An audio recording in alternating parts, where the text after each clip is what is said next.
I introduced you to the periodic table of the elephants. Yes, I said elephants. It's my way of kind of, keeping you engaged here, right? And we've seen this, and there's a version of this in the inside cover of your text. This was one that always blew me away. We've got tungsten, and they use the letter W. And for the longest time, that puzzled me until I found out that the origin of the word is actually a German word, Wolfram. And that's where we get the W for tungsten. Kind of goofy. And like lead, PB. I don't see a P or a B in that word lead anywhere. Well, it actually comes from the Latin word, this is it, plumbum, which means waterworks. Now, there's all kinds of places where these letters came from. And some of the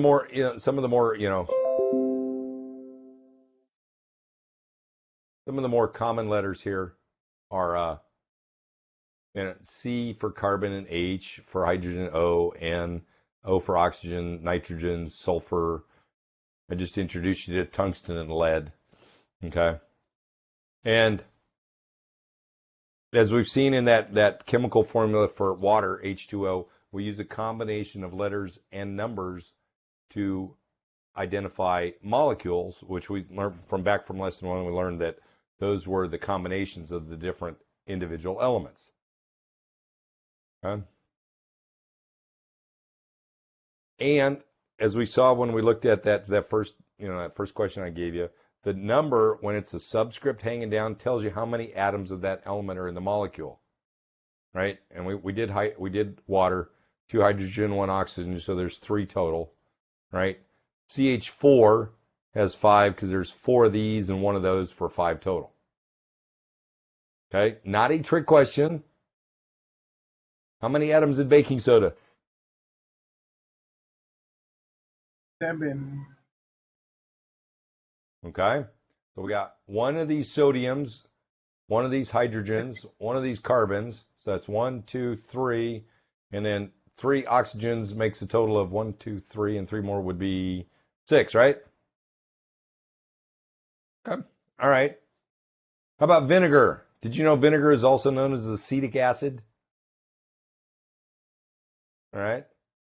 So what do we got? We got 2 and 4 more is 6 and 4 more is 8. So we got 8 atoms in there. All right. So let's flip it over. If I tell you I've got 6 carbon and 12 hydrogen and 6 oxygen in this thing called glucose, all right? What's the chemical formula for that one? C6H12O6. Yeah, pretty straightforward, right? But things get more complex pretty quickly. For example, this is called a buckyball. It looks like a soccer ball. It's made of 60 carbon atoms. And the guy who found or discovered it was a guy named Buckminster. So they're called Buckminster fullerenes, but that's a mouthful, so they call them buckyballs. And then we've got this thing called adrenaline. Got 26 atoms, and this is what it looks like. Right? We've got 9 carbons, 13 hydrogens, 1 nitrogen, and 3 oxygens. So this is the 1 nitrogen, this blue thing, right? The greens are all the hydrogens. Okay? We've got 3 oxygens, which is the reds, and we've got all the rest of the carbons hanging off the end.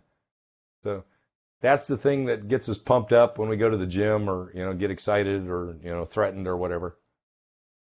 That's what's coursing through your veins. Are you familiar with this thing called titin? Or maybe it's Titan. I'm not sure. This is a huge protein, which is actually just this giant molecule. But it's part of the muscle, right? Our muscle tissue. Now, I am not even going to try and pronounce this thing. But the full name of this thing has almost 190,000 letters in it. Ben, your head's just going back and forth. Now, for some strange reason, Several people on YouTube have sat down and actually read the entire name and recorded it. So if you have nothing to do or you can't sleep at night, go for it. Anyway, check out this chemical formula.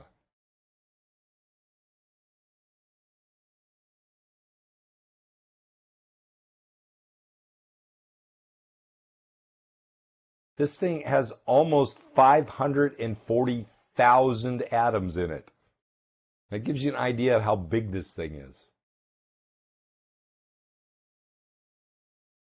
There's another molecule that I think we're all familiar with, DNA, which is short for deoxyribonucleic acid. And it contains all the information for life in our bodies. Now, it's been estimated that if you could take and translate all the information in one DNA molecule, it would fill up 1,500-page books.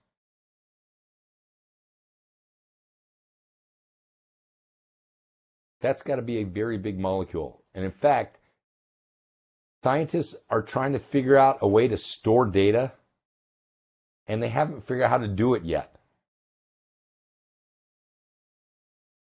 But the amazing thing about DNA is its structure is that 1 gram.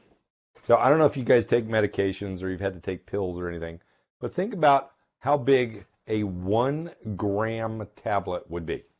Okay, what, about yay big, maybe? It could store this much information, 250 petabytes. Now think back to lesson 1. Lesson 1, we looked at the metric prefixes. So peta, which is the capital P, okay, it's a 1 with 15 zeros after it.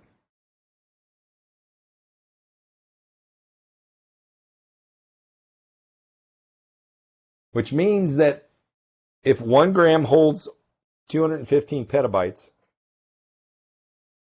you could store the sum of all of man's knowledge in 2 pickup trucks.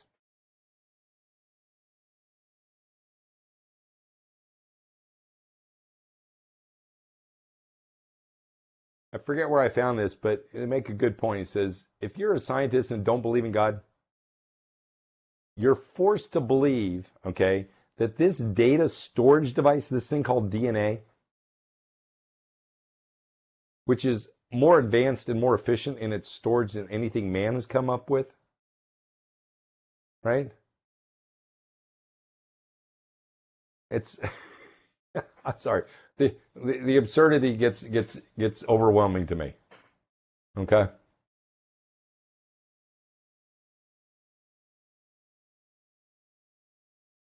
Now, this points me back to God, the intelligent designer.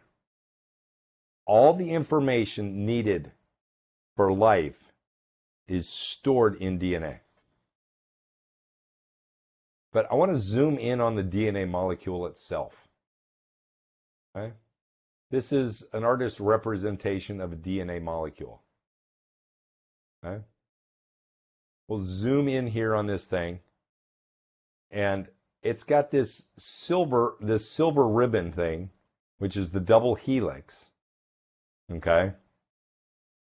And then it's got these little pipes, and I'll show you why we have them colored here in just a minute. We have these different pipes connecting these 2 helixes together. But it's fascinating to me, anyway, on how they discovered that DNA was a helix. So here's what they did. They shot X-ray beams through DNA molecules. Okay? And the X-rays scattered around the molecule. And they actually had film on the other side, kind of like just like when they take X-rays.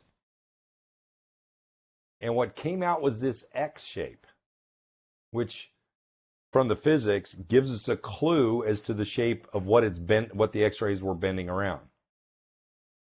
Now, this is the actual picture called photograph 51 of those X-rays bouncing off and wrapping around a DNA molecule.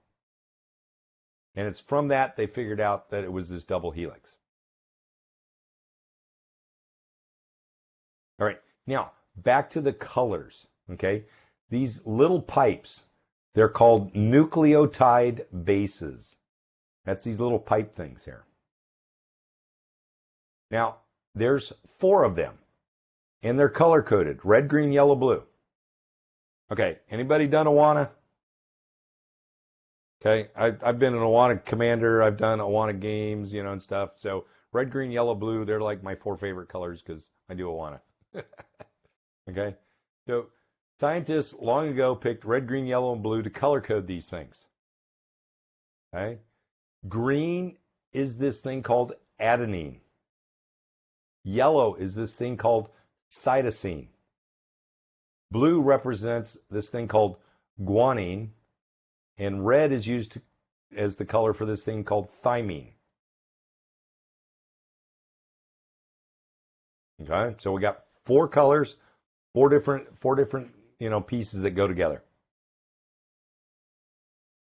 and they link. Those are the things that link the 2 helixes together.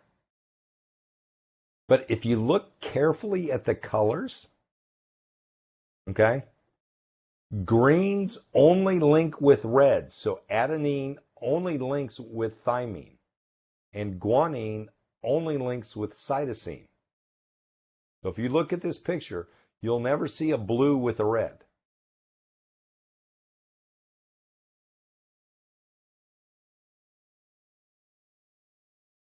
So it's always AT and GC. Red, green, yellow, blue. So think Christmas and Easter if you want to. You only get 2 holidays, Christmas and Easter. Red, green, yellow, blue. But the way this molecule stores information is fascinating. Okay? It's the sequence of the red, green, and yellow, blues, and what sequence they come in as they go through this helix. That's where the information is stored. Have you ever heard of the Genome Project? Well, that's what, I can't think of the scientist's name. It's not Anderson. What is it? Anyway, this is what his team has been basically decoding for the human DNA and other animals, is figuring out what's the sequence in here. And it's that sequence, okay, that becomes unique for each individual. And if you've watched CSI or NCIS and they talk about DNA matches, that's what they're doing. They're getting the sequence and then matching it. And all they're figuring out is what's the order of the red, green, yellow, blues. But for us, this is another piece of evidence that screams we are designed. We are not the product of random chance over long periods of time.